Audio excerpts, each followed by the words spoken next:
Hello and welcome to Talking Points. I'm Dave Kelly, Director of Advanced Media Production at Cal State Long Beach.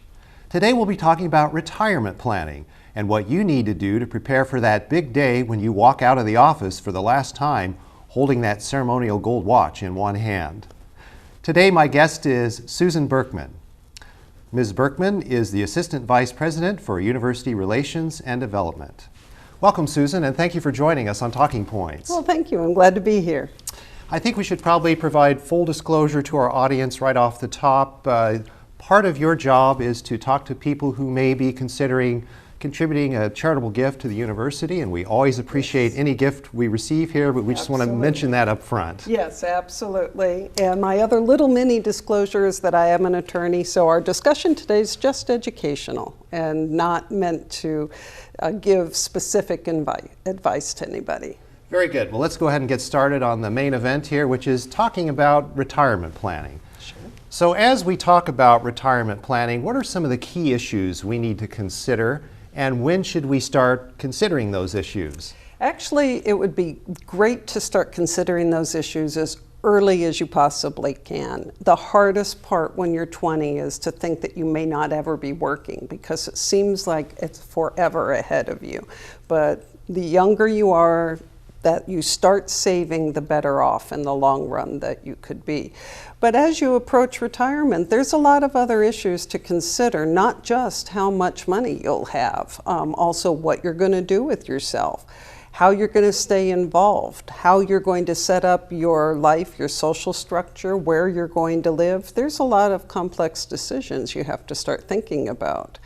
So a lot of things to think about, and another thing that I've heard is that people, because of the way the economy changes over time, we have to really essentially reinvent ourselves about every 15 years. What does that mean in terms of financial planning? I think what it means really is to keep assessing your goals. Obviously, the younger you are, the more money you can set aside, the better. But as you approach retirement, you may be in the position that many of us are in by looking at the fact that maybe I just didn't start saving as much as I wished I could have. Stuff happens during life, and you can't always achieve everything that you want to do financially. So the goal then becomes to look at all of the different sources you might have, because you may have multiple income streams all the way through life, and figuring out how to use them to the best of your ability is really the most important thing. I think one of the things that really scared a lot of people during the recession was that they became distrustful of the stock market. And it's always important to remember that if you're going to invest, whether it's directly in buying stocks or whether it's through a mutual fund or any kind of retirement plan, it's a long-term game. And so you might want to watch what's happening, but I wouldn't worry about it on a daily basis. I wouldn't even think about it for months at a time. So what are some of the mileposts or some of the benchmarks that we need to look at every so often to make sure that our plan is falling into place? I think at different times of life, it's very important to have different kinds of insurance. That's one thing that you can start doing, particularly when you're younger. The younger you are when you buy certain kinds of insurance, like long-term care insurance or whole life insurance, the less expensive it's going to be. And there again, it's really hard to think when you're in your late 20s, early 30s that you might need this one day. But those are things that are really good to invest in. Looking with now all the new healthcare options, everybody has to have healthcare, but it's really important to look at that mix and look at what you can do through your employer or individually on your own, and especially if you're self-employed. I know a lot of people that are self-employed with small businesses and they think, oh, I just need to build my business, I'm not going to do any of that. And I think that it's important to, even if you're only putting away $5 a month, to be doing that. Some of the other milestones that I think are really important, and it's very difficult, is to reduce or eliminate debt. It's easy to get credit cards, it's hard to pay them off. Easy in, difficult to get out. It is, it really is. And the closer you get to retirement, the less the least amount of debt you want to carry. Now, by then, many of your major purchases, like a house or paying for kids' tuition, may be finished. But it's still really a little too easy to stay in debt for too long. So that's something to really make a plan about now. Get out of debt and really work on keeping to a budget so that you can save money for purchases that you might want to make or trips you might want to take without going into debt. So if someone comes to you and they're in their late 20s or early 30s and they're enjoying life, but they want to get serious now about planning, what do you tell them? I tell them to make sure that they're talking with advisors about their finances. I would tell them to make sure they had an insurance, and then I would talk to them about the kinds of estate planning tools that they need. Even in their 20s, a young person needs to have a will. They don't realize, especially even our students on campus may not realize that the day they turn 18, their parents no longer can make decisions for them. They can't make medical decisions. They can always help out financially by handing them money, but they can't step in and take care of finances in their place. So they need to have a power of attorney, they need to have an advance directive, and they need to have a will. Now, when you're very young, in your 20s, and you don't own anything, and you're not married, and there's no kids, you might want to go to some of the online websites to make a will. But the second you marry, the second you have children, the second you buy a house, all of those things changes your picture so much. I would never recommend that you try to do your own estate planning. I would recommend that you go see an attorney, that you pay the money, and that you make sure it's done correctly. All right, so let's advance a little bit. That same person who was in their 20s and 30s talked to you but didn't take your advice. Now they're coming back 10 or 15 years later. They're in their mid-40s. They now see that the end is in sight. It might be 25 years hence, but it's going to be there. Yeah. And now they say, Susan, I should have listened to you before. I didn't, but now I'm ready to. But now I'm bogged down. I do have the house payment. I've got the kids. They're getting ready for college. What do I do now? I think that it's not too late to start saving. I think that it's really important, again, that even $5, $10, $15 a month, although it would go farther the younger you are. But I would look at employer plans. There are all sorts of different kinds of IRAs, Roth IRAs, that sort of thing to work with. If they're saving for college, there's all sorts of 529 plans. If it happens to be somebody that works for the campus, there's the Scholar Share program that we have available as a benefit to us. So there are many different ways to begin to make pots of money for all of the different needs. But financially, I think it's very important to, again, just start as soon as you can if you've never started before. The other thing is, if you're working for an employer that has any kind of match, any kind of 401k matching plan, put whatever amount of money you need to away from your paycheck to match the maximum of what that employer will do. Sometimes an employer will do up to 4% a year of what you put, what your salary is. So you need to put that 4% away so that they can then match to their maximum. Sometimes it's 8%. Whatever it is, take advantage of the match because that's like money that you're leaving on the table. All right, well, let's talk about investing and the potential of scams and frauds. And we don't want to plan for the retirement and then find out the money's all gone, obviously. Absolutely. That's a terrible thing to have happen. So let's talk about how we prevent that. But also, another part of that is oftentimes investors are a little too aggressive, or shall we even say greedy, and they expect more than what's realistic in certain investments and the return on investment. Let me just give you an example. I've heard that the Bernie Madoff case is very famous, of course, because people really, they accepted something that was really too good to be true. Yeah. And I think that's what happens. Yeah. Let's, for example, if you have been investing wisely over the course of your career, and you've been averaging, let's just throw out a number, 8% on average. And that's pretty good. Bad years, maybe 4%. Good years, maybe 11% or even up to 12%. Somebody comes to you and says, I got this great deal. You can get 18% annually every year. And don't tell anybody. We're going to try to keep it small. red flags should be going up. Yeah, absolutely, absolutely. You know, I can tell you one of the emotional things that's happened and what made Bernie Madoff very successful is that he approached those very people in their 40s, like you mentioned, who had not started saving, who suddenly saw a smaller window of time to be able to make up for what they didn't do. And that becomes very attractive. Trying to get the highest possible return, it is really a big motivator when you feel like you haven't done enough. It's almost like just, you know, I'm going to speed to get there because I'm late, which doesn't work either. So I think it's very important to be very cautious. But the other thing is to really check out who your advisors are.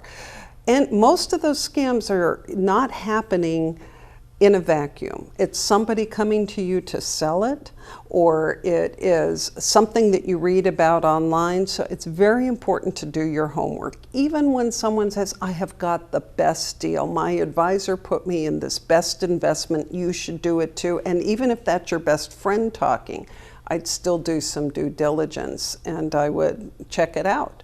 And there's a lot of places to check it out. One is the Financial Industry Regulatory Agency website, FINRA, and it's finra.org. They have a broker check. You can look up anyone who is doing investing has to be registered, and you can look up and see if there were any complaints against them, if their licenses are current, and just find out that level of information. There's a similar kind of check for California bar attorneys. You could go to calbar.gov and look at the attorney search and just make sure that your attorney that you're working with is doesn't have any complaints, that they're all paid up, they're members of the state bar, because then you have some protections. Then you have some recourse. And there are a number of other websites as well where you can check on common scams. AARP has a scam site, scopes.com will talk about the latest scams. I know everybody got emails for a while there from Africa about investing in something or other. And most of the time, as soon as those begin to pop up, they start showing up on Scopes. They'll check it out and they'll let you know what's going on. Believe it or not, the time has already flown past in the first segment, so we're going to have to take a break right now. And so stay with us. When we come back, we'll talk more about estate planning and healthcare and incapacitation planning. Stay tuned.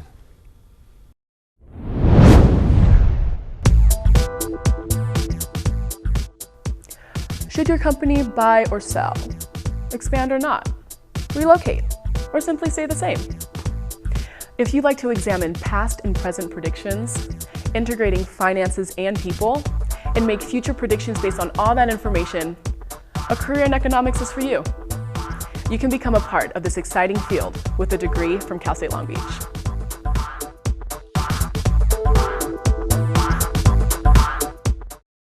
Welcome back to Talking Points. I'm Dave Kelly. My guest today is Susan Berkman.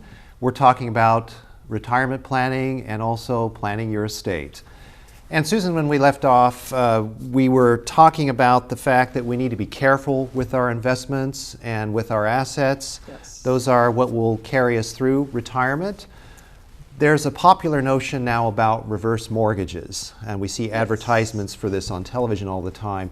What about reverse mortgages? Are those a good idea, or should people really think twice about that? And what are some of the pitfalls with reverse mortgages? Reverse mortgages can be very troublesome. In fact, they were so troublesome that after as a part of all of the bills and regulations that came after the recession, part of them affected reverse mortgages. It is actually a reverse mortgage is a loan. It's actually a loan against the equity in your home. So yes, you are getting payments back, but there are a lot of considerations, so much so that before you can even sign for one, you have to talk to a reverse mortgage counselor. Some of the things that are very important to consider are that you have to be able to pay your regular mortgage costs up front. That includes closing costs, that includes the origination fees. The other thing that's really important is that there is a service fee and that is a monthly service fee, and that gets deducted from your payment.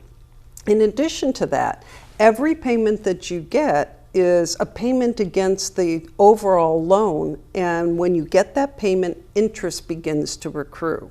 You don't accrue or pay that interest yourself right now. It's not tax deductible interest like on a regular mortgage. What ends up happening is that at the time that the property is sold, all that interest is added back into what the loan price is, and that's what your equity is used to pay off all of the loans, all of the outstanding fees. There's different kinds of reverse mortgages, and some of them are by private lenders. Some reverse mortgages will require that you keep it's like a service account set up so that a portion of what is due to be paid out to you is set aside to make sure that the taxes and the homeowner's insurance are continuously paid on the property and that they don't lapse. So all of those things could reduce what you think might be your initial payment, and you may have high fees, and you may have to be paying all this interest and sometimes variable interest. Some reverse mortgages are through the Housing and Urban Development Department, through HUD, and those are fixed rates. I think the bottom line is talk to a counselor, talk to a financial planner, and look for other alternatives. This would, in my recommendation, be an absolute last resort, and if you can avoid it, that would be the best. Okay, so obviously you're not endorsing reverse mortgages here. In fact, it's the opposite. Yeah, I'm not a big fan personally. Some people feel like there is a place for them, and there again, it's just a matter of talking with your advisors. Okay, you said advisors plural, and I think that's an important point. You have suggested in previous conversations that folks should have 3 advisors when talking about retirement and estate planning. Why do I need 3 advisors? Why can't I just have my accountant and be satisfied with that? Your accountant knows a lot. They certainly know a lot about your tax situation and about what you need, but your accountant cannot write a will or a trust and really may not be in the best position to advise you on how to protect all of your assets. Now, many accountants, or especially CPAs, certified public accountants, are knowledgeable of what those things are, but they cannot write them. They cannot put that into effect. So you need an attorney. The other thing is that an accountant probably can't handle different types of insurance, and they usually can see the results of your investments, obviously, if they're helping you with taxes, but they're not going to be helping you choose your investments or setting up the mix or determining whether it's time to buy an annuity or not. That would be a financial planner. So you want to have at least a financial planner, an attorney, and an accountant or a tax professional of some kind. And when you're looking for a financial planner, there's many, many different kinds. And when you see financial planners, they've got a whole alphabet of letters after their names. At minimum, you want a certified financial planner, a CFP. And if you just need some advice about where you are to get started, and even over time, you may want to look for a fee-only advisor. This is a financial planner who is charging by the hour, and they're not selling products. Other financial planners get paid based on commissions of what they sell for particular products or companies.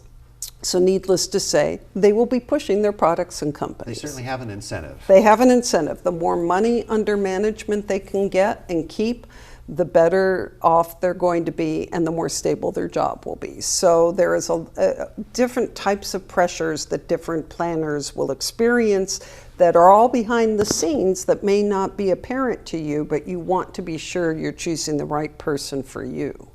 Well, let's talk about health care and incapacitation planning. You mentioned this earlier in the show, and now we're going to spend just a couple of minutes talking about that. Any one of us could experience an accident tomorrow that could incapacitate us, or there could be some unforeseen health problem that develops that we're not aware of now. This could happen early, could happen late. Either way, you need to have a plan in place in writing. Tell us about that. It's very important to have an advance directive, and you can download forms from the website, pick them up at the local hospital, you can pick them up at your doctor's office. I believe at Long Beach Memorial they use a form called the 5 Wishes. That gives someone else the authority to make medical decisions for you if you can't make them for yourself. So every time if you've ever had a minor surgery, anytime before you are given anesthesia, you are always asked to sign forms that say, who can we talk to make decisions, what do we do? But usually it's a very temporary kind of thing and very limited decisions. Your advance directives include a lot more. It includes how you would like end-of-life care to be given to you if it's needed. That means whether or not you want to be hooked up to machines or not hooked up to machines, whether you want to just call it a day. There's a brand new law that just was signed by the governor last month. It was all over the news that I'm sure everyone heard about. It's the Right to Die law. That's probably the easiest way to summarize it. And that allows people with terminal illness to, with a very short prognosis, to actually ask a doctor to assist them in speeding up their death. Other people don't believe that that is an okay way to go, and so instead they will simply choose not to have life-saving, emergency life-saving measures. Someone else has to know that and be able to make that decision. And again, just in terms of full disclosure, I think it's safe to say that that new law is going to be facing a lot of litigation and scrutiny. It is. There's many people that don't want that law on the books. Other people feel like, well, I mean, it just is another choice. Everyone can make a choice or not make a choice. I don't have a stand one way or the other. It just happens to be the new law, and it may start affecting all the different paperwork that lawyers are drafting and that we have to sign. I'm sure that you're not just going to be able to walk into a doctor's office and get a prescription and walk out without having counseling, without having the way they implement the law, I think, is still going to be developed and will be very important. Okay, let's talk about how we choose the person who's going to be our caretaker, the executor of our affairs, and someone who has durable power of attorney. Kind of sort those out for us. We're starting to run a bit low on time, but if you could sort those out for us, that would be helpful. A person who's making that medical decision for you is called an agent for your advance directives, and it's probably the most important thing to think about in terms of that person is almost that person, the character of the person you want to select. Not only will they do what you're asking, but how do they respond in the face of emotion? Because if it's someone close to you, if it's a child, if it's a really close friend, if it's a family member, being faced with your terminal illness or with your extreme accident or whatever it is very, very disheveling. And that person is going to have to make very clear decisions. A person who is a trustee or has durable power of attorney is the one that makes all the financial decisions. Sometimes a trustee can do both.